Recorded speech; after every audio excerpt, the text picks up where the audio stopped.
جب پاکستان بنا تو اس وقت بہت ساری بیٹیاں اٹھا لی گئیں، ان بد نصیب عورتوں میں سے ایک میں بھی ہوں۔ 10 لاکھ شہیدوں نے اس وطن کے لیے خون پیش کیا ہے۔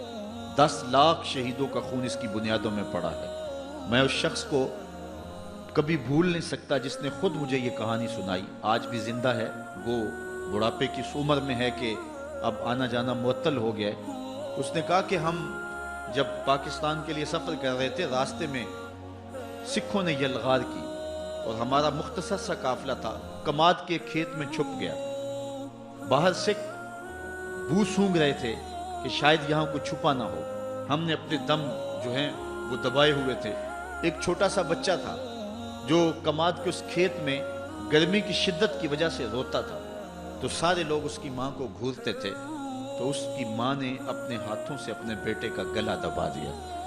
یہ کوئی تماشا نہیں ہے، پاکستان کتنے لوگوں کے خون پر مرز وجود میں آیا۔ میں ایک شخص کی کہانی پڑھ رہا تھا، وہ کہتا میں ایک کھیت میں چھپا تھا اور پیچھے سے سکھ اور آگے ستلج کا دریا تھا، اور میں نے سوچا کہ مجھے تیرنا تو آتا نہیں، لیکن کوئی لکڑی پکڑ کر کے میں دریا کے اندر داخل ہو جاؤں، اگر بچ سکا تو بچ جاؤں گا، نہیں تو سکھوں کی تلوار کا شکار تو نہیں ہوں گا، موج دریا میری قبر بن جائے گی۔ وہ کہتا ہے کہ جب میں دریا میں ایک لکڑی لے کر چھلانگ لگائی تو میں نے دیکھا کہ بہت سارے لوگ جو ہیں وہ دریا میں تھے، اور میں نے کہا شاید یہ بھی چھلانگیں لگا کے تیر رہے ہیں، لیکن جب میں نے دیکھا تو سارا دریا لاشوں سے بھرا ہوا تھا۔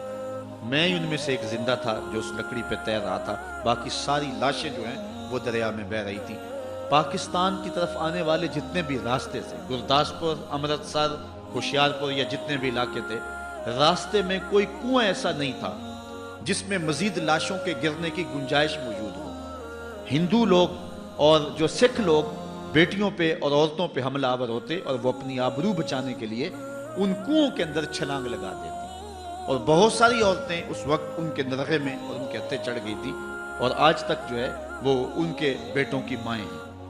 کچھ وقت قبل پاکستان کا ایک فوجی انڈیا کا بارڈر کراس کر جاتا ہے کشمیر کی جانب سے، وہاں کے مقامی لوگ پکڑ لیا اور سمجھا کہ یہ کوئی سمگلر ہے، گھر میں قید کر دیا کہ صبح ہوگی تو اپنی ملٹری کے سپرد کریں گے۔ وہ کہتا ہے کہ میں کمرے میں قید تھا کہ رات کا پچھلا پہر ہوا تو مجھے ایک سایہ سا دکھائی دیا، میں نے نظر اٹھا کے دیکھا تو ایک بوڑھی عورت کھڑکی پہ کھڑی تھی اور بڑے غصے اور نفرت سے میری جانب گھور رہی تھی۔ میں نے اٹھ کے کہا کہ کیا ماجرا ہے؟ تو اس نے بڑے غصے سے کہا ہم نے تمہیں پاکستان اس لیے بنا کے دیا تھا کہ وہاں تم سمگلنگ کرو۔ کہتے ہیں میں نے اس کو کہا پہلی بات تو یہ ہے کہ میں سمگلر نہیں ہوں، میں فوجی ہوں۔ دوسری بات یہ ہے کہ پاکستان تم سکھوں نے کب بنایا تھا؟ تم نے تو پاکستان بنتے ہوئے جو قیامت توڑی تھی وہ ہم بھول نہیں سکتے۔ ماؤں کی گود سے بچے چھین کر سیک کر پان کی نوک پہ چڑھاتے اور پھر ان کو پٹک کے زمین پہ مارتے، اور بچے کا پیٹ پھٹ جاتا اور ہڈیاں ٹوٹ جاتی، لیکن ماں کیا کہتی؟ پاکستان کا مطلب کیا؟ لا الہ الا اللہ۔ تو کہا تم نے تو اس وقت بڑے غضب ڈھائے تھے، تم نے پاکستان کب بنایا تھا؟ تو اس خاتون نے جو جواب دیا وہ سنو۔ اس نے کہا کہ جب پاکستان بنا تو اس وقت بہت ساری بیٹیاں اٹھا لی گئیں، ان بد نصیب عورتوں میں سے ایک میں بھی ہوں، اور اب ان کے بیٹوں کی ماں ہوں۔ میں تجھے ایک بات کہتی ہوں، اگر تمہارا کسی طرح چھٹ کے پاکستان جانا ممکن ہوا تو پاکستانی قوم کو یہ میرا پیغام دے دینا، وہ یہ کہ پاکستان اتنا مقدس ملک ہے، اس سے کوئی غداری اور بے وفائی نہ کرے، خیانت نہ کرے۔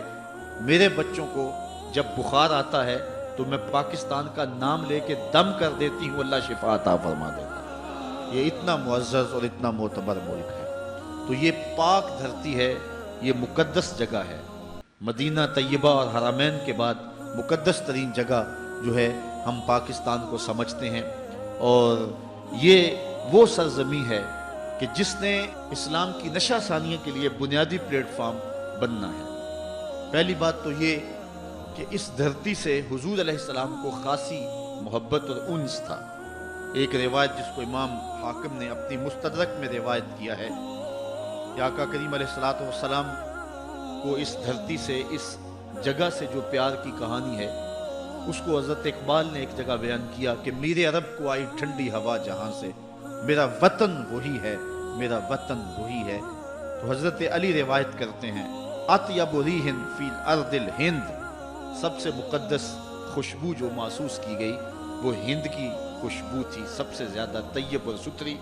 اور یقیناً اس دھرتی سے ہی غزوہ ہند لڑا جائے گا، جس کی بشارت میرے اور آپ کے آقا و مولا حضور نبی رحمت صلی اللہ علیہ وسلم نے دی۔ کتب احادیث کے اندر کتاب الجہاد میں باب غزوۃ الہند موجود ہے، جس میں مختلف احادیث میں مختلف اصحاب سے مروی روایات موجود ہیں